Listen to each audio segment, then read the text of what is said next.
Brasil, um país continente. 47%, quase a metade de toda a América do Sul.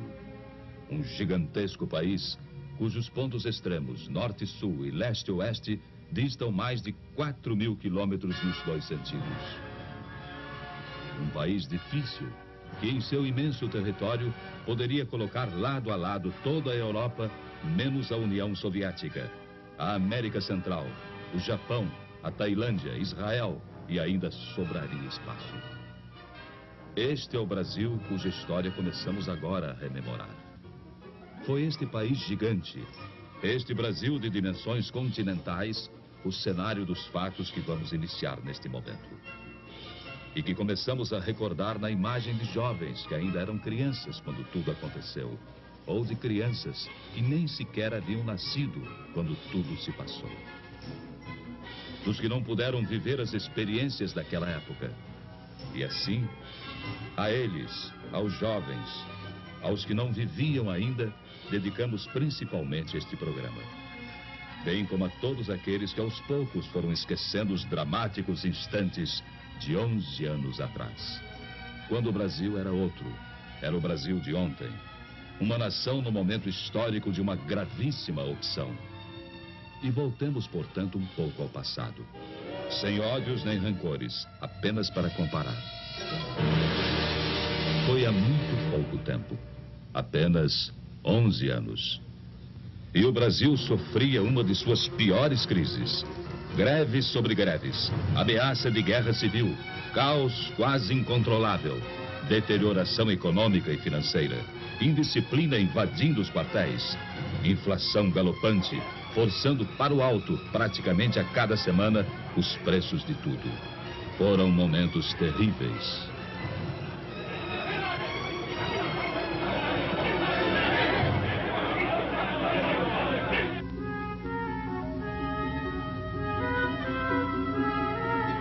Naquela época, você podia ler a manchete de que era pedida a falência do Banco do Brasil. Eis uma daquelas manchetes. Hoje parece humor negro, diante desse gigante que é o Banco do Brasil, já se afirmando no mundo inteiro. Mas aconteceu. Os jovens de hoje, é certo, não se lembram disso. Eram crianças naquele tempo. Tempo de incertezas. O mundo num de seus melhores períodos de prosperidade. E o Brasil, uma triste presença entre as exceções. Apontado como devedor difícil, de chapéu na mão, mendigando apoio.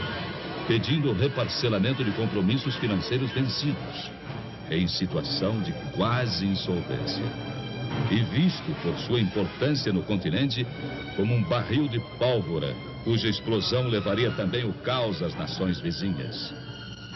O Brasil é um país enfermo, dizia-se lá fora. Será uma nova Indochina. O gigante está de joelhos. Essa é a opinião corrente.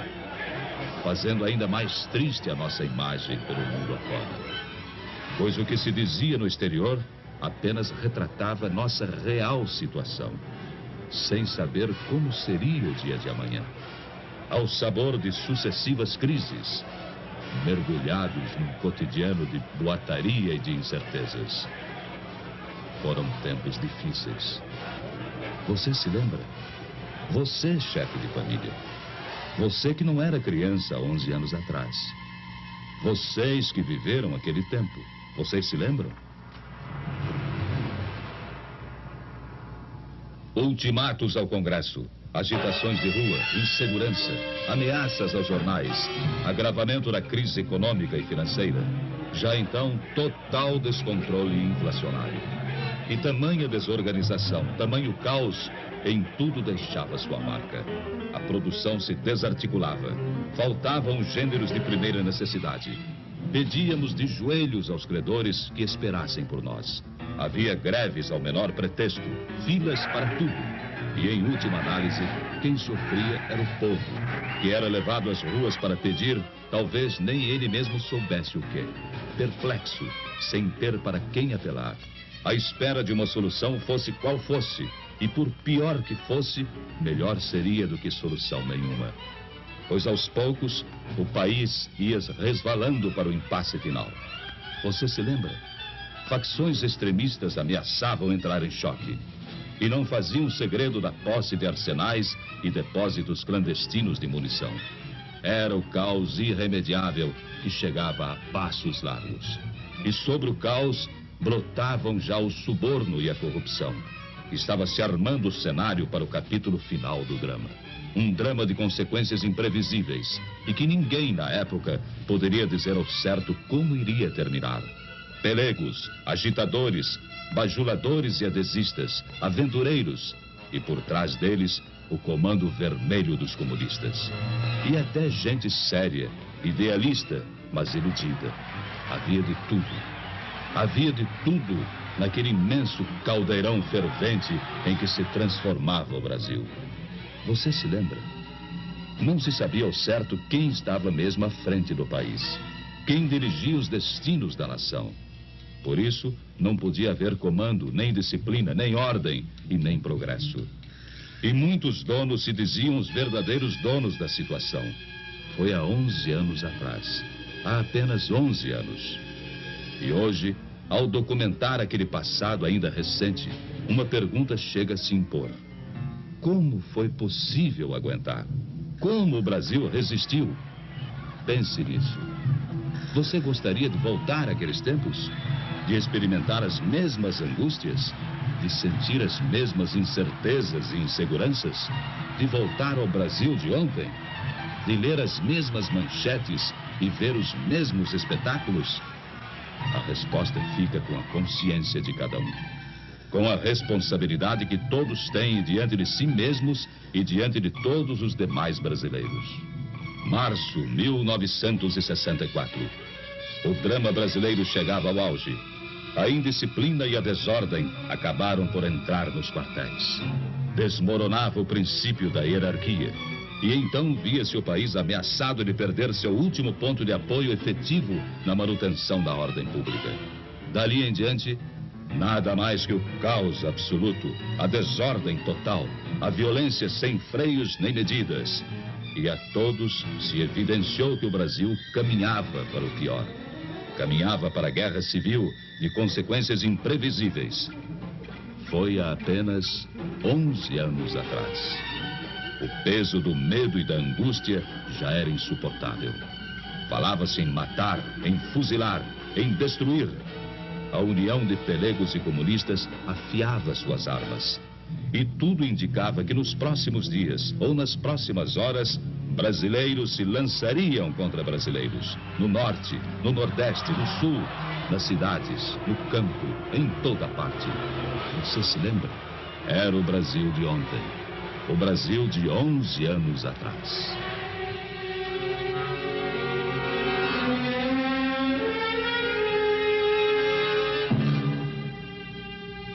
Foi no último instante, quase no momento derradeiro. E quando o país estava à beira da guerra civil, quase em pleno caos, alguma coisa aconteceu. Era impossível continuar suportando tantos desmandos, tanta incompetência, tamanha anarquia. E o clamor de vozes conscientes encontrou eco em soluções inadiáveis. E as Forças Armadas, elas próprias, mais do que ameaçadas, foram chamadas, praticamente intimadas, a cumprir a missão que o momento lhes impunha. Restabelecendo a ordem e livrando o país dos trapos vermelhos que ameaçavam sufocá-lo.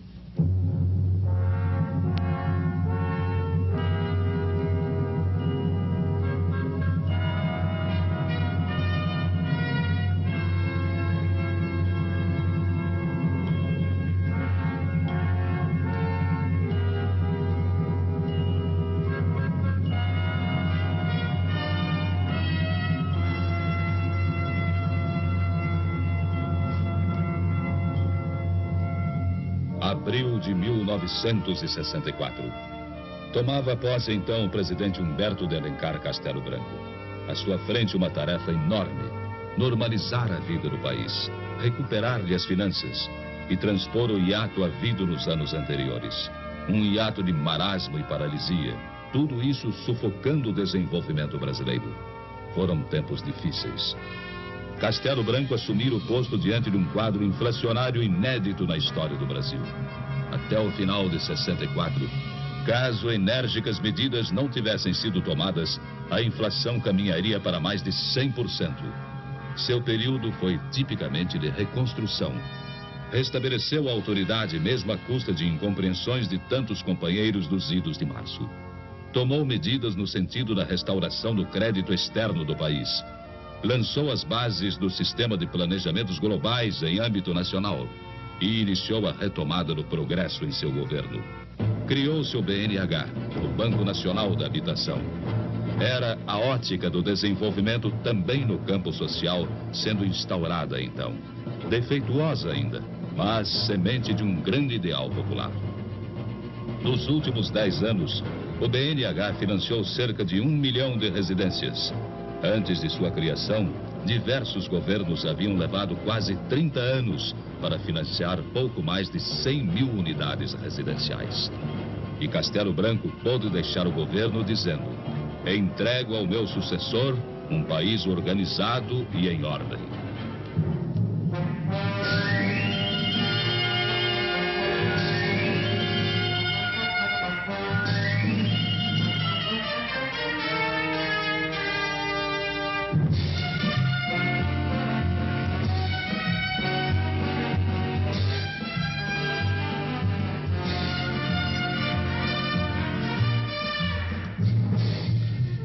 O governo Costa e Silva impulsionou ainda mais o desenvolvimento. Foi assim iniciador da escalada de progresso dos anos mais recentes. Naquele período, o país avançou no sentido de consolidar sua posição internacional. Abriu e conquistou novos mercados. E no aspecto interno, os índices do desempenho econômico começaram a demonstrar a recuperação atingida. Simultaneamente, o processo inflacionário mais e mais se esvaziava. Diante desse panorama, tentou-se uma liberalização gradual do regime. Mas ainda não era tempo para isso. E estes jovens, quantos deles foram testemunhas de que o inimigo estava atento e voltava à carga, às vezes servindo-se deles mesmos? Badernas e arruaças voltaram às ruas, e com elas a insegurança e a intranquilidade. Felizmente, 1968 foi travado em tempo. Havia a firme determinação de não se cogitar sequer do risco de uma volta ao passado.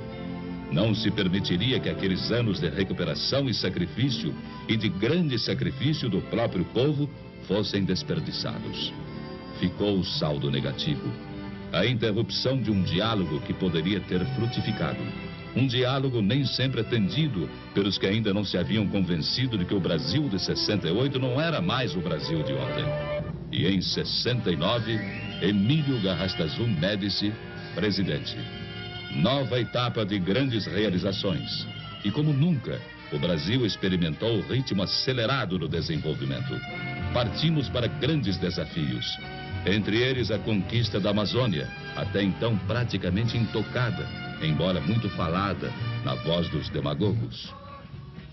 Foi lançado o Plano de Integração Nacional. E a Transamazônica tornou-se um marco da histórica decisão de conquistar a Amazônia definitivamente para o território brasileiro. De afirmar ali a nossa soberania e aproveitar as suas potencialidades econômicas e transformá-las também em potencialidades sociais. Transamazônica.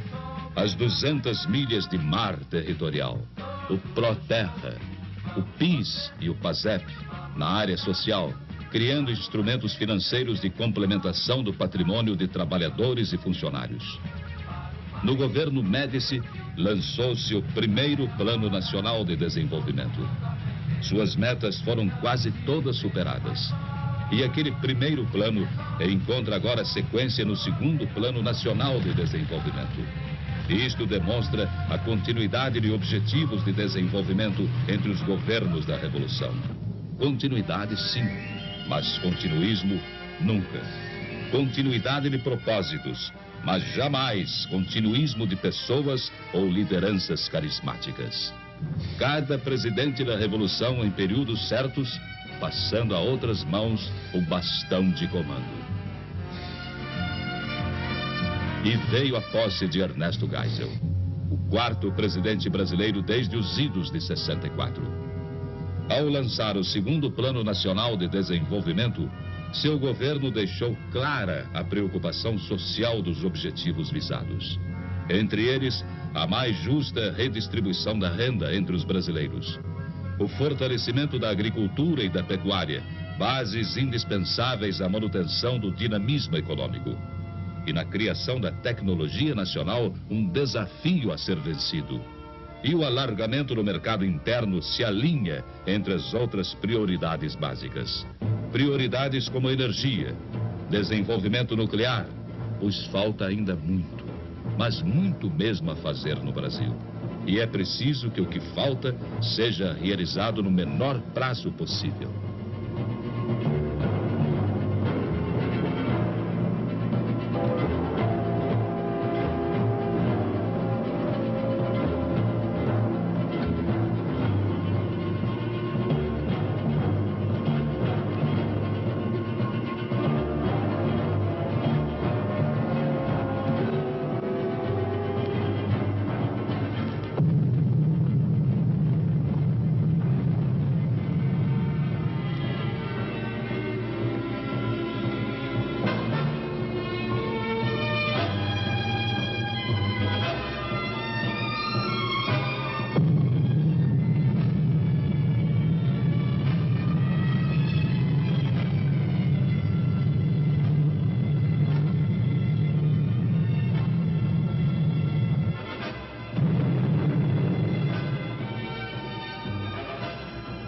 As explosões do minério de ferro, o sinal de partida de novos tempos. Do Brasil de hoje e do Brasil de amanhã. Tempos que deverão se afirmar cada vez mais, no sentido de que cada vez mais o Brasil seja mais justo com todos os seus filhos, mais igual, mais distributivo.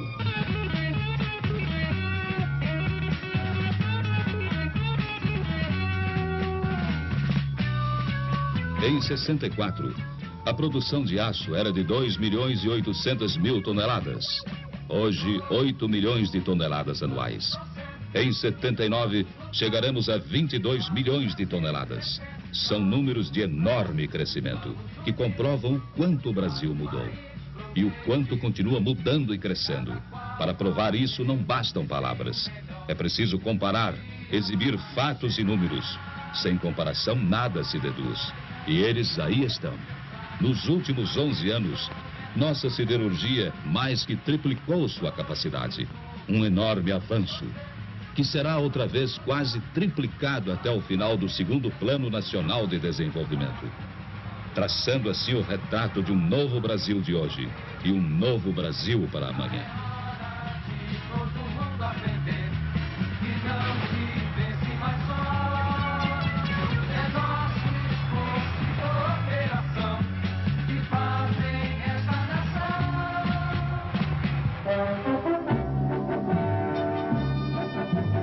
Há apenas 11 anos, nossa potência instalada era de 6.800.000 quilowatts.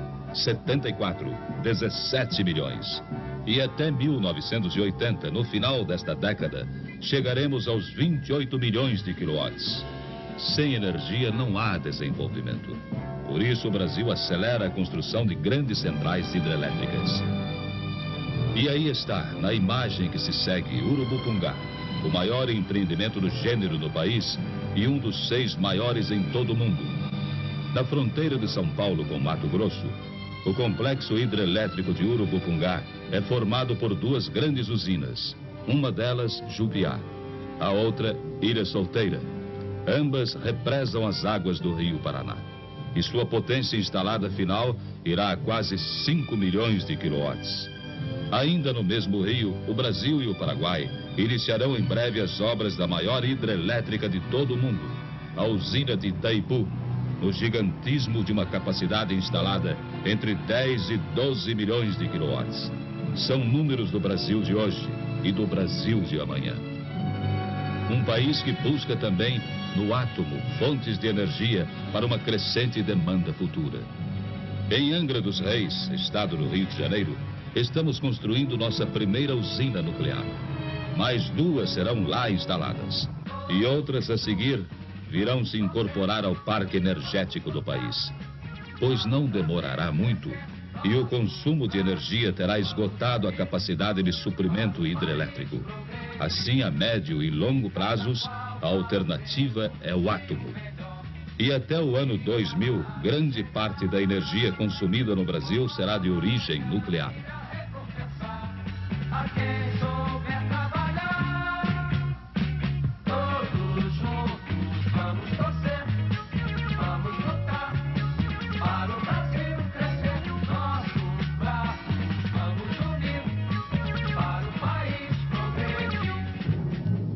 A Amazônia. Ela representa 59%, ou seja, mais da metade do nosso território. Era preciso incorporá-la definitivamente ao Brasil. E para isso estão sendo abertos 17 mil quilômetros de estradas na região. É a malha rodoviária de integração da Amazônia. Um gigantesco e notável esforço de conquista.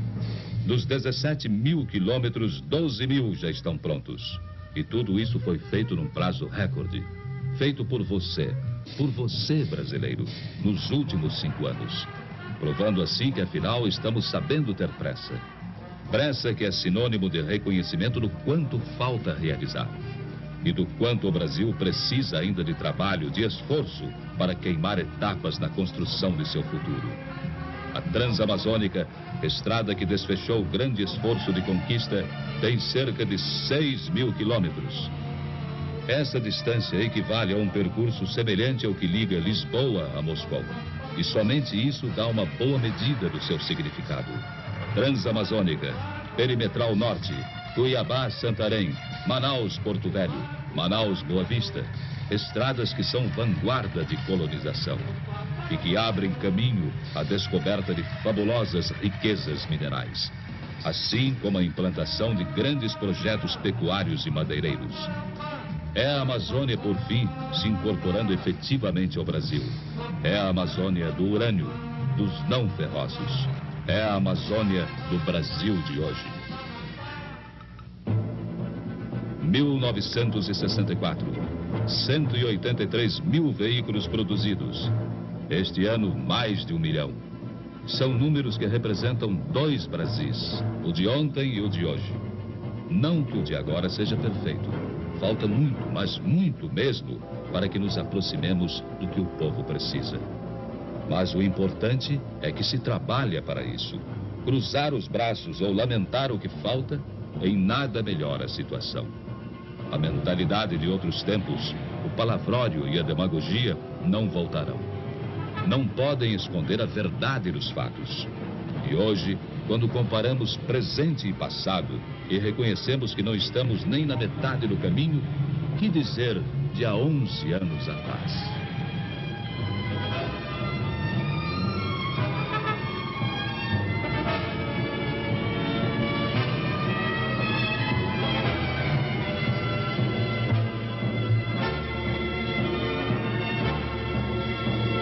Dezessete mil quilômetros de estradas pavimentadas em 64. Hoje, 5 vezes mais, 80 mil quilômetros. E até 79, estaremos ultrapassando 100 mil quilômetros. Você se lembra? Hoje, é possível percorrer quase todo o Brasil sobre asfalto.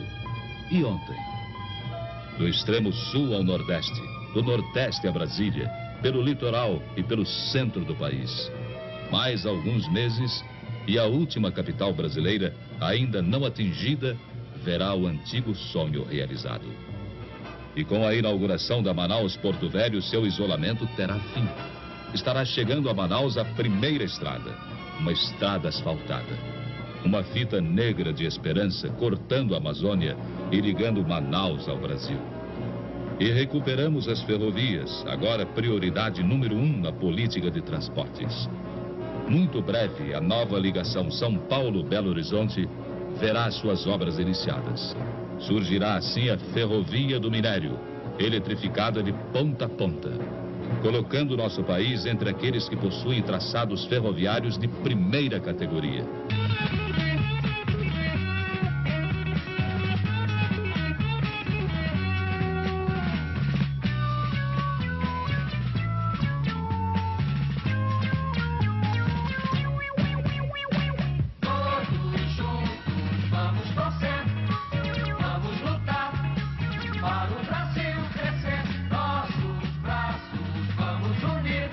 Apenas 1.400.000 toneladas em navios mercantes em 64. Hoje, mais de 5 milhões de toneladas. E até 1980, 10 milhões de toneladas em navios. Em 64, a maior parte da frota era formada por unidades obsoletas, compradas quase todas no exterior, na média com 20 anos de uso. Hoje, a média de idade dos navios está abaixo dos 7 anos. E na maior parte foram construídos em nossos estaleiros. Agora mesmo, acaba de ser lançado um gigantesco programa de construção naval. Compreende encomendas de mais de 750 navios e embarcações de todos os tipos, desde rebocadores a supergigantescos graneleiros, de navios de cabotagem a embarcações fluviais. O valor dos contratos de construção vai além de 20 bilhões de cruzeiros. Recursos absorvidos por nossa indústria naval, gerando milhares e milhares de novos empregos para os brasileiros. Responsável essa indústria por uma nova presença do Brasil nos mares do mundo inteiro. Presença que se efetiva no transporte de produtos nossos rumo aos mais distantes mercados, gerando também importante receita de fretes. Receita que antes, quando falavam os falsos nacionalistas, era absorvida na quase totalidade pelos armadores estrangeiros.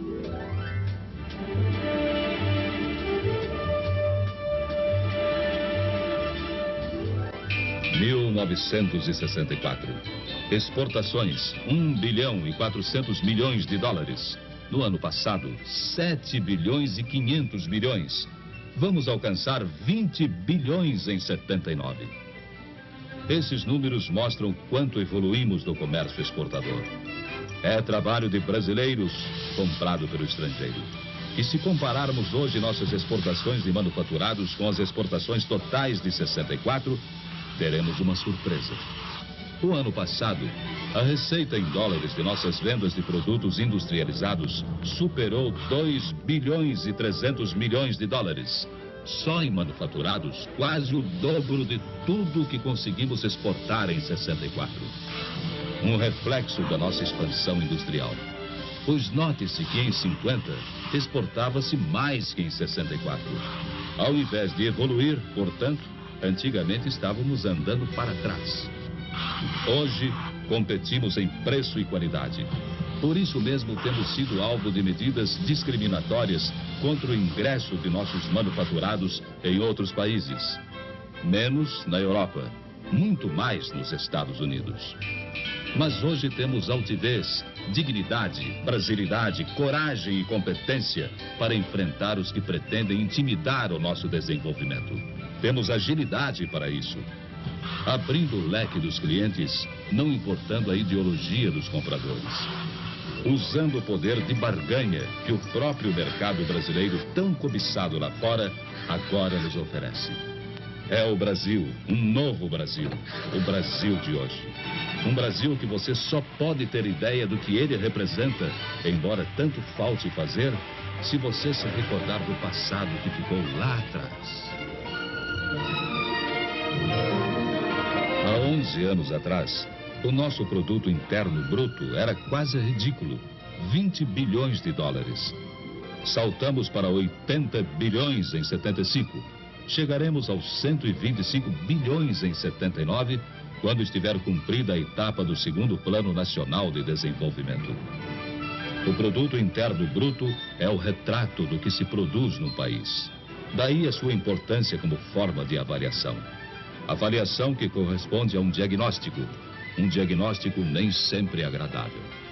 Mas daqui por diante, nas duas últimas partes deste documento, preparem-se para ver e ouvir também coisas não muito agradáveis. Infelizmente, verdadeiras ainda. Pois este documento sincero, honesto, produto de pesquisa, é o documento de um país que se renova e que por isso não teme a verdade. Em 64, crescíamos apenas no produto interno bruto em 2,9%. Em 74, 10% de expansão no produto interno bruto. É qualquer coisa de espetacular. quando o Japão, no ano passado, chegou a um crescimento zero. Quando os níveis de desemprego nos Estados Unidos vão a 8 milhões de pessoas. E quando o mundo, premido pela crise do petróleo, se debate em profunda convulsão econômica. Você imaginou o que nos teria acontecido se essa crise fosse há 11 anos atrás? Nem é bom pensar. Claro, o fato de estarmos conseguindo hoje suportá-la, com os preços do petróleo em níveis recordes, com a inflação que importamos dos produtos lá fora adquiridos, mostra capacidade de resistência. Mostra que percorremos um longo caminho nos últimos 11 anos. Mas é também advertência, no sentido de que precisamos até mesmo percorrer um caminho bem mais longo, para que nosso povo não seja tão pobre como ainda é. E para que nos tornemos cada vez menos vulneráveis às crises do mundo de hoje. Crises que não respeitam fronteiras, que não se detêm ante ideologias e que não permitem a vã ilusão de que escaparemos sem danos aos seus efeitos.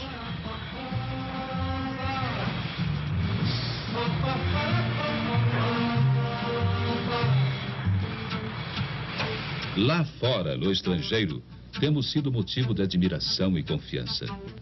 Manchetes destacam o nosso avanço econômico. Há 11 anos passados, havia também manchetes. Mas, você se lembra? Elas falavam não de um Brasil que realiza, mas de um Brasil enfermo, doente. Falavam do gigante de joelhos.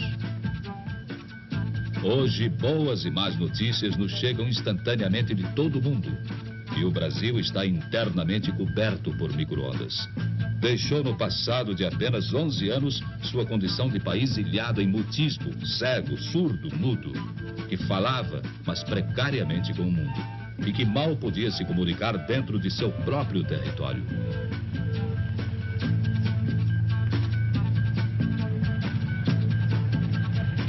O segundo Plano Nacional de Desenvolvimento estabelece a meta de 8% anuais de expansão para o setor agrícola e pecuário.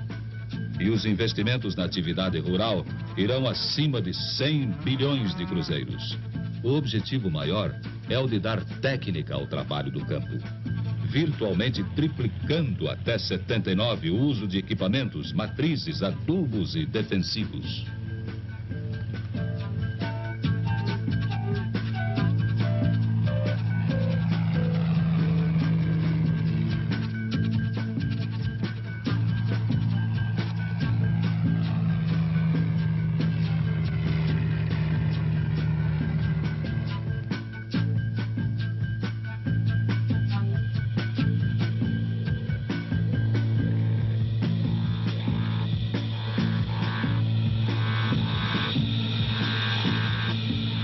O segundo Plano Nacional de Desenvolvimento para o período 75-79 vai mobilizar investimentos num volume inédito. Atentem para o gigantismo destes números. 1,750 bilhões de cruzeiros. A maior parte destinada diretamente ao homem, a você, a todos nós. Em educação, saúde pública, assistência médica, saneamento, nutrição, trabalho e treinamento profissional, serão aplicados 267 bilhões de cruzeiros. Em habitação, previdência, PIS e PASEP, 384 bilhões.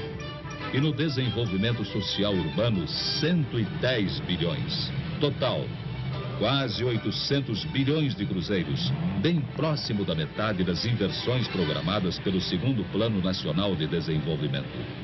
Agora, a maior entre todas as prioridades está na elevação do status do homem brasileiro, para que ele tenha mais saúde, bem-estar, nível de vida e possa assim melhorar, participando do enorme esforço de construção de um grande país. Se dividíssemos o bolo da renda nacional, o produto interno bruto, cada brasileiro teria em 64, teoricamente é lógico, 240 dólares. Essa divisão teórica nos daria hoje 750 dólares. E o objetivo é fazer com que vá além de 1.000 dólares em 79. Muito pouco ainda, mas alguma coisa comparando com o passado. O segundo Plano Nacional de Desenvolvimento dá especial destaque à participação do homem brasileiro na riqueza nacional. Enfatiza a necessidade de melhorar a qualquer preço a distribuição da renda. E não aceita as teses de que primeiro é preciso criar riqueza para depois distribuí-la. Ao contrário, defende a distribuição simultânea ao crescimento econômico e sem prejuízo deste. E há à frente de tudo isso a determinação incisiva de tentar por todos os meios acabar com as distorções que vêm se acumulando na questão da renda.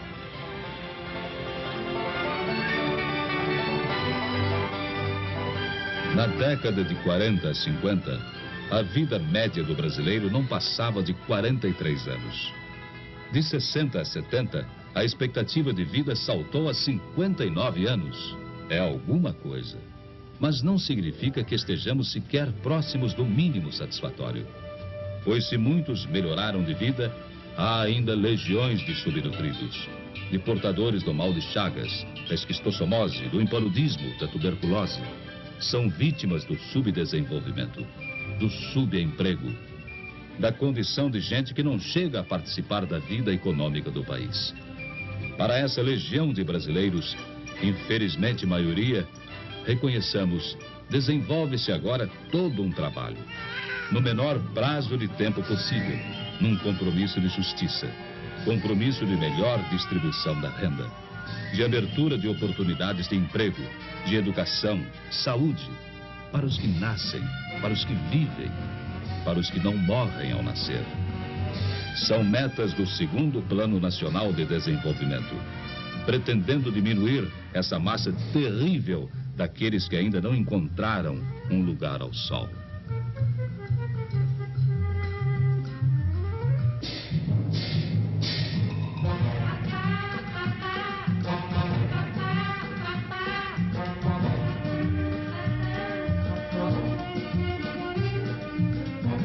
$11.500.000 estudantes no primeiro e segundo graus de ensino e na universidade. São números de 64. 21 milhões agora. E em 79, a previsão é de 27.500.000. Até lá também, o Programa de Desenvolvimento Científico e Tecnológico vai receber verbas inéditas. E assim, estaremos criando know-how nosso em inúmeras áreas indispensáveis ao desenvolvimento. O investimento em educação e tecnologia tem um retorno veloz e inestimável na aceleração do desenvolvimento. Cria-se com isso um poderoso fator de realimentação do progresso, o que vale dizer e definir como sendo um círculo virtuoso, virtuoso mesmo. Mais educação, mais tecnologia, igual a mais progresso, maior atividade econômica, mais empregos e maior bem-estar.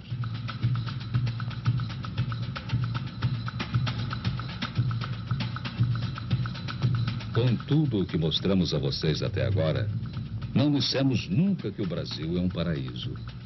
Temos muito o que corrigir e assumimos essa verdade, com a consciência de quem sabe como são graves os problemas. O que se fez nestes 11 anos responde pelo que se pode fazer daqui por diante. Por brasileiros como estes, que vivem nesse tipo de habitação que a todos nós deve envergonhar, cujo direito a uma vida melhor preocupa de fato a todos nós, porque somos todos responsáveis. Por isso, quase metade dos investimentos do segundo Plano Nacional de Desenvolvimento visa a elevação do homem brasileiro. Há 11 anos atrás, cerca de 40% de nossa população acima dos 15 anos de idade era de analfabetos. Hoje, esse percentual caiu à metade, ficando em torno de 20%. E até 1980, a meta é erradicar o analfabetismo. Outra meta do segundo Plano Nacional de Desenvolvimento pretende levar treinamento especializado a cerca de 400.000 trabalhadores anualmente.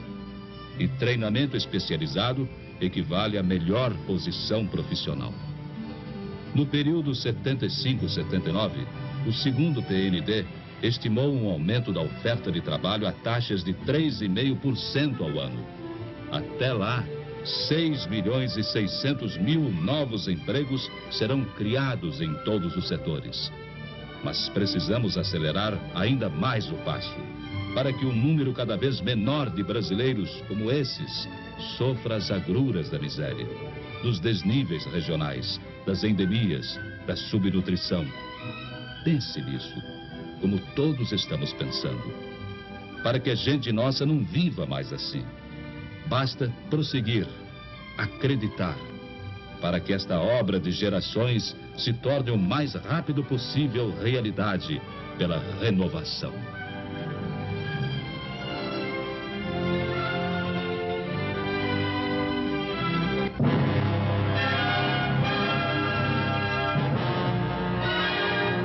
E diante de tudo isso, abra uma janela para o mundo. Debruce-se nela. Olhe lá fora, em torno de você. Porque abrindo uma janela para o mundo, é que você pode, pela comparação, sentir que todos os dramas que vivemos, sentir que tudo aquilo contra o que protestamos, sentir que, de fato, se este país ainda tem tanto por fazer, é preciso que se faça alguma coisa para acreditar no que falta diante do que se fez. A violência que impera lá fora, em tudo aquilo que se pratica contra a dignidade da pessoa humana, nas minorias treinadas, preparadas, determinadas a liquidar as maiorias, iludindo-as com uma falsa ideologia, acreditemos em nós um pouco e pensemos: ai de nós se essa violência aqui imperasse. Ai de nós se o ódio se transformasse de fato na motivação de vida, para não dizer de morte, dos brasileiros. E em meio a tudo que se passa lá fora, na janela em que você deve se debruçar, pense 2 vezes. Pense bem. O exemplo que nos mandam e tudo aquilo que sentimos de amargura, de terror, de pânico, de morte, de ódio, de retaliação, tudo isso não pode, não deve, não entrará no Brasil. Já é alguma coisa. Para que possamos, com a nossa ordem, com a nossa paz, com a nossa dignidade, evitar que daqui para fora alguém de lá possa olhar para nós como nós olhamos para lá. É assim, brasileiros, que neste depoimento verdade, queremos que você veja que se nosso país ainda não é o paraíso que desejávamos, Deus nos livre de vir a ser o inferno que lá de fora nos mostram em todos os setores do mundo.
Este é o Brasil de amanhã. Este é um Brasil diferente daquilo que vem lá de fora. Este é um Brasil que precisa de nós. Na massa humana que compõe esta população de mistura de raças, onde ninguém mata ninguém por ser preto ou branco, onde ninguém mata ninguém por ser protestante, espírita ou católico, onde todos se juntam, onde todos vivem com problemas incríveis e terríveis ainda, mas juntam-se porque têm esperança. E sabem que o ódio não leva a nada, que a violência gera violência, e que, graças a Deus, há por que confiar neste país.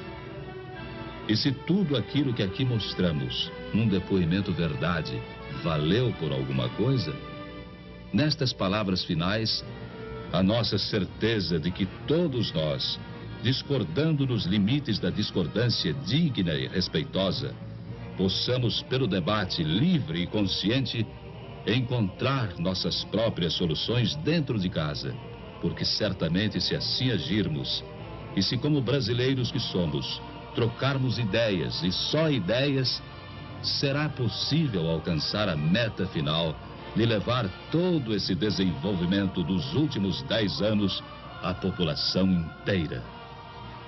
E acreditar mais do que nunca que os brasileiros que fizeram o que se fez neste decênio poderão muito e muito mais fazer se juntos e unidos tiverem forças, confiança e esperança de que o objetivo desejado da felicidade cada vez maior do povo brasileiro se torne muito breve uma grande realidade.